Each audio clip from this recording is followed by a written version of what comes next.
Buenas tardes, mi nombre es Gina Alejandra Chica. El día de hoy voy a presentar el segundo parcial de la asignatura Historia Económica, Social y Política de Colombia. Las preguntas que vamos a abordar el día de hoy son: primero, el concepto de banca central independiente; segundo, el análisis del capítulo 8 sobre la política monetaria en Colombia; tercero, el caso de hiperinflación en América Latina, específicamente en Argentina. Primero, Banca Central Independiente. Como bien se sabe, la Banca Central de Colombia es el Banco de la República. Para abordar de qué se trata la Banca Central Independiente, hablaremos primero de qué es una institución. Esta se define por su rol en generar reglas del juego en el terreno político, económico o social, y por constituirse en una guía para el comportamiento de los agentes. En cuanto al Banco Central, es entonces una institución al influir sobre las tasas de interés de corto plazo, lo que a su vez tiene una crucial importancia en la toma de decisiones en torno a invertir, ahorrar o consumir. Esta es una delicada función que históricamente ha sido fundamental para el desarrollo y profundización de los mercados monetarios y de capital, sobre los cuales descansa el propio desarrollo económico de los países. La sutileza de la función del Banco Central reside en que debe combinar el objetivo de la estabilidad de precios con el de proporcionar el máximo crecimiento económico posible. Por tanto, este es el mandato que debe cumplir la Reserva Federal de los Estados Unidos y la Corte Constitucional Colombiana, que le ha dado un giro y en dirección similar al Banco de la República, yendo más allá porque le exige también coordinarse con el plan de desarrollo del gobierno. Para poder llevar a cabo su misión, el Banco Central debe contar al menos con la independencia de los instrumentos requerida para desarrollar una política monetaria que garantice la estabilidad de precios y maximice el crecimiento económico de largo plazo. La baja inflación es fundamental para que los precios sean señales eficientes y verdaderas del estado de los mercados. En caso contrario, la inestabilidad tergiversa la información, obliga a los agentes a tratar de descontar la inflación de los precios, a establecer contratos con tasas de intereses variables y por tanto a hacer contratos de corto plazo porque hay incertidumbres sobre el nivel de la inflación futura. La coordinación entre el gobierno y el Banco Central puede recibir un énfasis macroeconómico. Deberá definir entonces la meta de inflación, el crecimiento posible de la economía y con base en esos parámetros definir la trayectoria de los agregados monetarios y el rango de tasas de intereses que hacen posible obtener la meta de nivel de precios. Si el gobierno elegido por los ciudadanos interviene en la decisión sobre la meta de inflación, entonces es claro que el electorado y sus preferencias tienen cierta influencia sobre la política monetaria a seguir. La coordinación entre el Banco Central y el gobierno también puede ser entendida como el acuerdo de financiar el déficit fiscal mediante emisión en el monto requerido por el gobierno. Si el gobierno hace bien su tarea y muestra equilibrio o sobrantes en sus cuentas fiscales, entonces este es un aspecto que no necesita coordinar con el Banco Central. Deberá solo informar que está generando superávit y por lo tanto el Banco Central puede acomodar una política monetaria más expansiva que compense la contracción fiscal. En el caso de faltantes fiscales, la colocación de deuda pública sustrae recursos de la economía privada y por lo tanto no implica aumento del crédito neto a la economía ni de la demanda agregada, sino a una reasignación de la misma. Teniendo claro de qué se tratan la banca central y cómo funciona esa en su coordinación con el gobierno, hablaremos de las ventajas y desventajas de esta institución. Estos bancos interactúan con el Estado, pero también hay países en los cuales los bancos centrales no pertenecen al gobierno y son conocidos como instituciones públicas, que no pertenecen al Estado, pero sí son regulados por estatutos y leyes cuyos beneficios son procedentes del Estado. A continuación se darán a conocer ventajas y desventajas de la dependencia de un banco central. En la primera ventaja encontramos que se preserva el valor de la moneda y mantiene la estabilidad de precios, y para ello su principal herramienta es el manejo de las tasas de interés. Segundo, encontramos que la banca central dependiente podría reducir suficientemente la incertidumbre económica, ya que al ser responsable del manejo de la política monetaria puede crear un equilibrio entre la inflación y demanda de dinero, aunque esa combinación no es estática. Tercero, encontramos que un banco central independiente requiere mayores costos de inversión, ya que tendrá que ser un agente principal. Cuarto, un banco central dependiente va en relación con la política fiscal, es decir, que se encarga de las regulaciones necesarias para poder lograr un fin en caso de dificultades económicas. Por último, encontramos que el Banco Central mantiene la estabilidad del sistema financiero, ya que el Banco Central es el banco de los bancos. Sus clientes no son personas comunes y corrientes o empresas particulares. Así como el Estado y los bancos estatales o privados existen dentro del territorio de la nación a la que pertenecen. En cuanto a las desventajas, podríamos encontrar que en el corto plazo las sorpresas inflacionarias inducen aumentos en la producción cuando existe independencia de los bancos centrales. También podemos ver que debido a la rigidez de los precios o debido a los problemas informativos, un choque inflacionario no anticipado reduce los salarios reales y de por sí extiende el producto y el empleo más allá de sus niveles de pleno empleo. También podríamos encontrar que el gobierno podría tener un incentivo para crear situaciones inflacionarias sorpresivas con el objetivo de llevar el producto hasta su nivel deseado. Otra desventaja que encontramos es que el sector privado, al fijar las expectativas inflacionarias y negociar los salarios, de modo que no hay capacidad para las sorpresas inflacionarias salvo que el gobierno posea información superior. Y este puede contribuir un banco central independiente a lograr una inflación más baja. Por otro lado, podemos encontrar que el gobierno puede intentar crear sorpresas inflacionarias ocasionando una inflación que sea lo suficientemente grande como para desalentar a los organismos al ahorro, pues esto aumenta la demanda del dinero. Ya teniendo claro cuáles son las ventajas y desventajas de la banca central, entraremos en la historia de la inflación en Colombia a partir de la independencia del Banco Central de Colombia. A comienzos de 1990 se generó en el país un ambiente de cambio estructural por causa de la poca capacidad de la economía para alcanzar mayores tasas de crecimiento, derivado del agotamiento que tenía la economía para competir. Para el logro de este objetivo se había diseñado un programa en el que la apertura económica era trascendental. Preservar la capacidad adquisitiva de la moneda es fundamental para fomentar el crecimiento económico de los países y por tanto mejorar la calidad de vida de la población. Con el objetivo de garantizarle al Banco de la República la acción de mantener la estabilidad de precios, era importante lograr la independencia de la institución, tanto del gobierno como del sector privado, y así evitar las habituales presiones políticas, económicas y sectoriales. Se empezaron a formular diferentes proyectos que incluían la reforma al sistema monetario del país, temas que fueron discutidos en la Asamblea Nacional Constituyente de 1991 y que finalmente quedaron plasmados en la nueva Constitución de 1991, que introdujo varias reformas al sistema de banca central existente en el país. Con la nueva ley de julio de 1991 se reformó el esquema vigente de banca central. Algunas de las principales innovaciones fueron las siguientes. Primero, el Banco de la República fue adjudicado como Banco Central del país y así se puso fin a la separación institucional de las funciones de dirección y ejecución.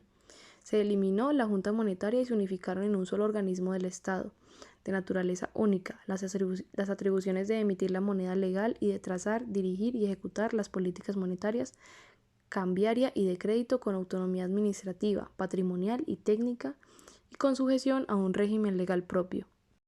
Segundo, la Junta Directiva se consagró como máxima autoridad monetaria, cambiaria y crediticia, formando parte del Estado pero actuando independiente del mismo, representando exclusivamente los intereses de la nación y con criterios que deben coordinarse con los demás objetivos de la política económica, pero sin subordinarse a esta.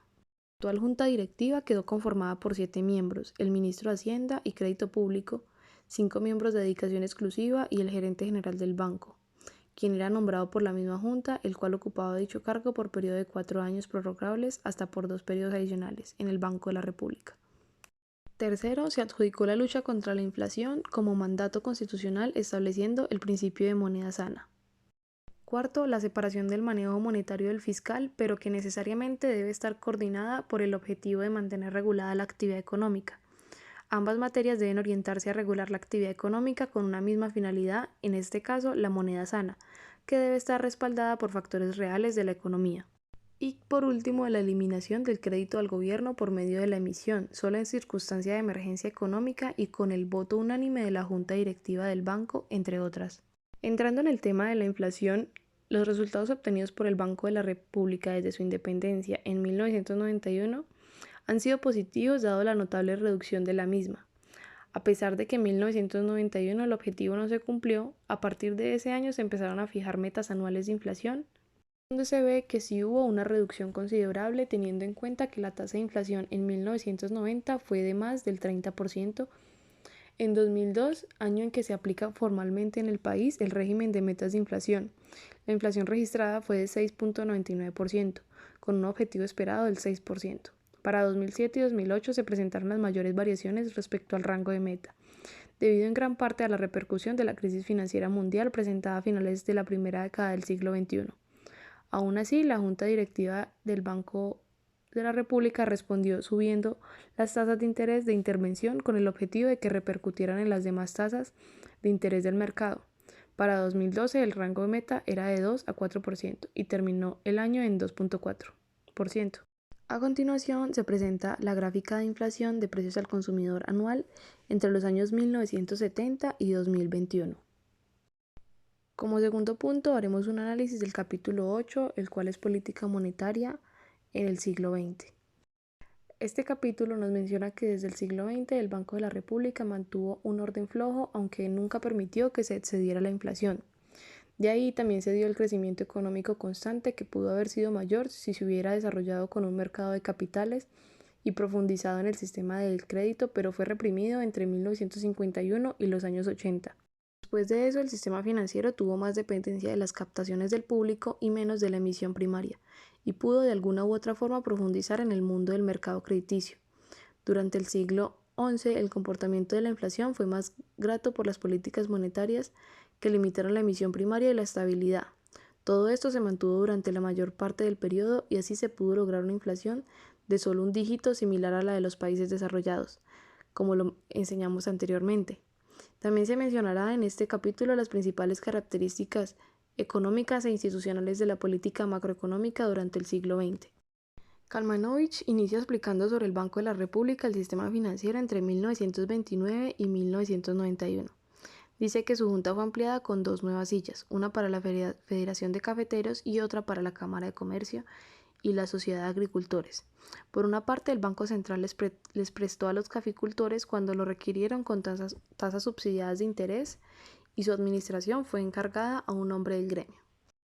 También se hizo alianza con un grupo de economistas empresarios que se conocían como la Escuela de Manizales, y estos fueron reconocidos profundamente por las instituciones económicas del país. Ocurrió que con la presencia de los exportadores en el manejo del Banco de la República introdujera un abaratamiento de la política, y esto evitó lo que el resto en América Latina fue frecuente, al saber que el portador era reprimido y subsidiaba la industrialización forzada. No hubo tendencia inflacionaria importante hasta la reforma del año de 1951.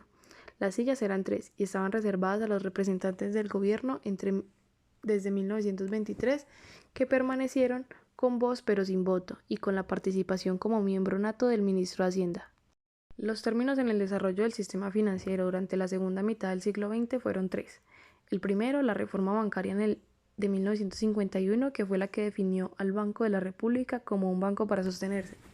El segundo es la Junta Monetaria introducida en 1963, que fue muy expansiva la mayor parte del tiempo. Y el tercero era el Banco Central, que era independiente, concentrado en el control de la inflación, como lo hiciera por mandato de la Constitución de 1991. En ese tiempo, las expectativas de inflación estaban estrechamente relacionadas con la depreciación gradual de la gestión del peso. Al igual con la economía y en particular el sector agropecuario estaba muy protegido.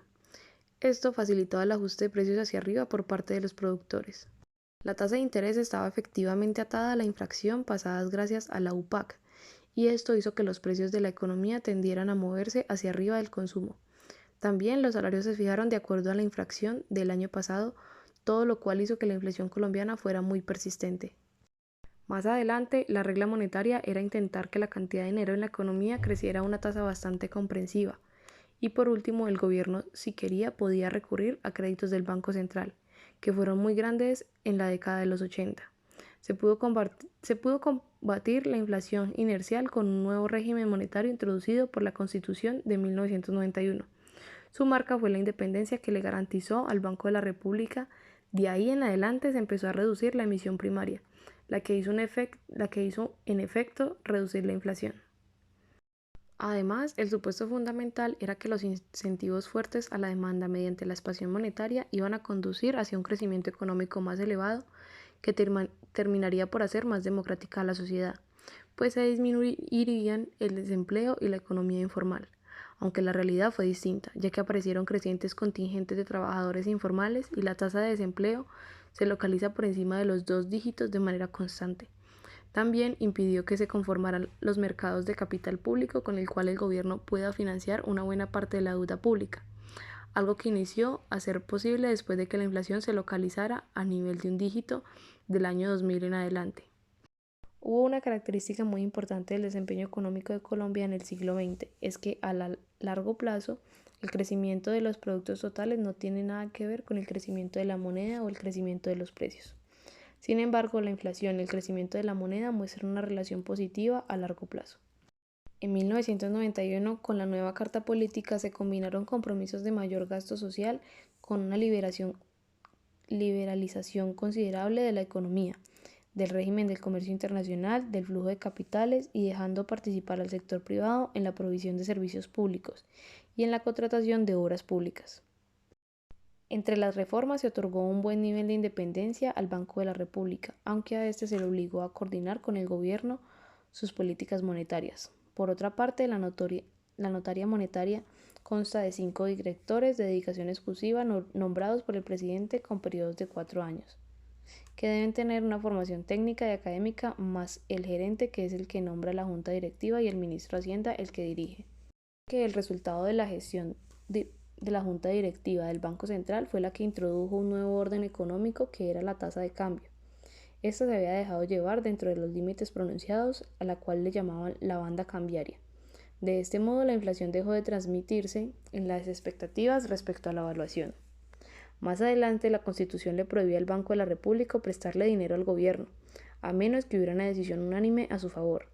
Esto cerró otra llave a la inflación estructural que había caracterizado a Colombia desde los años 60, pero esto permitiría que se pudiera recurrir en caso de una crisis de extrema gravedad.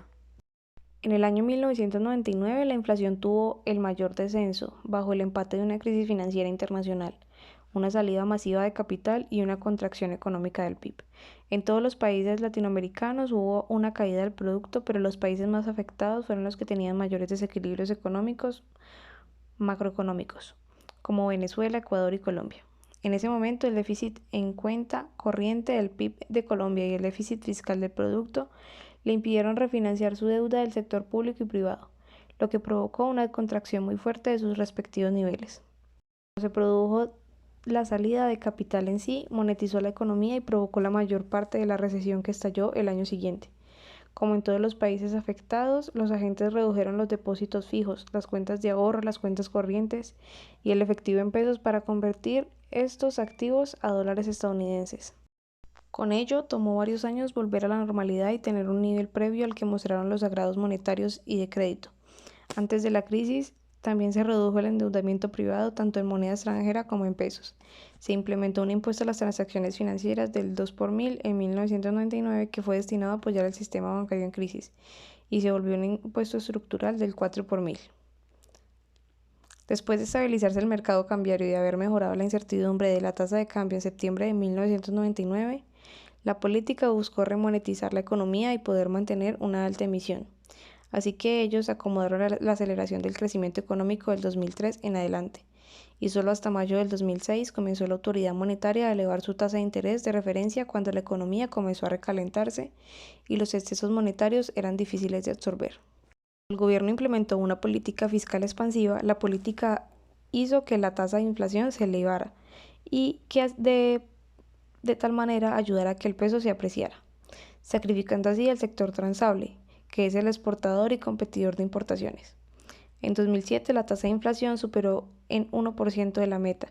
El fuerte crecimiento económico y las condiciones internacionales impidieron una vez más que la tasa de inflación alcanzara el 7.7% en 2008, reduciendo los salarios reales y el consumo de la población. Como tercer punto encontramos la hiperinflación. Es una inflación muy elevada, fuera de control, en la que los precios aumentan rápidamente al mismo tiempo que la moneda pierde su valor real y la población tiene una evidente reducción en su patrimonio monetario. Para entrar en contexto, hablaremos sobre la hiperinflación en América Latina. Los países latinoamericanos y especialmente los de América del Sur han sido territorio propicio para las altas inflaciones y las hiperinflaciones. En este caso hablaremos específicamente de la hiperinflación en Argentina, la cual comenzó en mayo de 1989 y terminó en marzo de 1990. Para la década de los 70 y 80, Argentina tuvo tasas de inflación de 3 dígitos, alcanzando su pico en 1985, con un aumento de los precios de 675,2%. Antes de ese año, la situación fiscal sufre un deterioro importante conjuntamente con déficits crónicos en la cuenta corriente que no se saldaban con entradas de capital, lo que constituía evidentes indicios de las dificultades para acceder al financiamiento externo. Cuando se trata de estabilizar la inflación con el Plan Austral y luego se produce su fracaso, ya la tasa de inflación había alcanzado un nivel que resultaba difícil de abatir. La credibilidad de las autoridades estaba en franco deterioro, toda vez que el siguiente plan de estabilización, el Plan Primavera, también fracasó, lo mismo que el Plan Austral II. En Argentina, la alta inflación antes de que entrara en acción la hiperinflación había traído consigo una extraordinaria inestabilidad política que se tradujo en una sucesión de gobiernos, uno cada vez más débil que el anterior. Ese tipo de gobierno a su vez potenciaba la hiperinflación, generando un círculo vicioso. El gobierno democrático de Raúl Alfonsín, en funciones desde finales de 1983, heredó una situación macroeconómica comprometida con una tasa de inflación acelerándose, una caída del PIB y un reducido nivel de reservas internacionales. En su primer año, este gobierno implementó una regla para ajustar precios y salarios al tiempo que entablaba relaciones con los acreedores del Club de París para solventar el tema de los vencimientos de la deuda externa, sin acudir al FMI. Ambos esfuerzos fracasaron y la inflación se aceleró considerablemente en 1984. Con este primer intento frustrado para contener la inflación, el 14 de junio de 1985, el gobierno optó por lanzar un programa de estabilización de mayor alcance, el Plan Austral, el cual estuvo precedido por un aumento de precios y tarifas y una importante devaluación del peso. Todo ello para corregir el rezago de los precios relativos. Las medidas fundamentales del plan comprendieron la congelación de precios y salarios, con el objetivo de abatir la inercia de la inflación, el establecimiento de una nueva moneda, el austral, en sustitución del peso, cuya tasa de cambio se fijó respecto al dólar. El gobierno de no recurrir al financiamiento monetario del Banco Central. Durante el primer año del Plan Austral, la tasa de inflación bajó y la economía retomó el crecimiento. Sin embargo, esto ocurrió más por el congelamiento de precios, salarios y tipo de cambio que por la acción de la corrección del déficit y la emisión monetaria para financiarlo, de una u otra manera.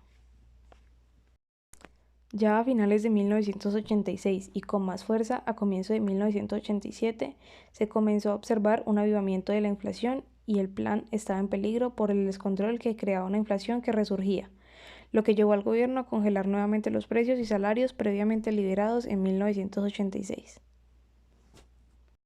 Ya se veía venir el fracaso del plan y así fue. De acuerdo con Rodríguez, la falla principal del plan estuvo en haber aplicado una congelación de precios y salarios y simultáneamente seguir expandiendo la cantidad de dinero más allá de lo que la economía demandaba. El deterioro de los indicadores económicos de 1988 fue el resultado de lo acontecido en 1987, el desgaste del Plan Austral y de credibilidad de las autoridades económicas en la lucha contra la inflación. De esta manera, agotado el financiamiento externo, con caídas importantes de la recaudación como resultado del menor crecimiento de la economía y la elevada inflación, el camino estaba despejado para que irrumpiera la hiperinflación, como efectivamente ocurrió en 1989. A ello contribuyó el financiamiento del déficit mediante el señoreaje en un terreno propicio por la caída de la demanda de dinero y las expectativas de devaluación del peso. De acuerdo con Kegel, a diferencia de los procesos de hiperinflación de Europa, en Argentina la inflación ocurrió en un país que ya tenía una prolongada historia inflacionaria. El déficit fiscal en 1987 y 1988 alcanzó 4.99 del PIB y 5.8 del PIB respectivamente, altos pero no tanto, para por sí mismos provocar la hiperinflación de 1989.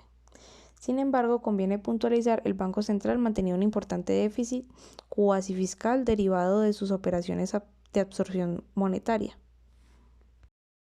El intento fallido del Plan Austral, con sus medidas heterodoxas de controles de precios y congelamiento del tipo de cambio, sin el ajuste fiscal requerido y sin solventar el problema del endeudamiento externo, crearon las condiciones para que un déficit relativamente moderado financiado con emisión monetaria causaran la hiperinflación. Muchas gracias por su atención. Mi nombre es Gina Alejandra Chica Gómez.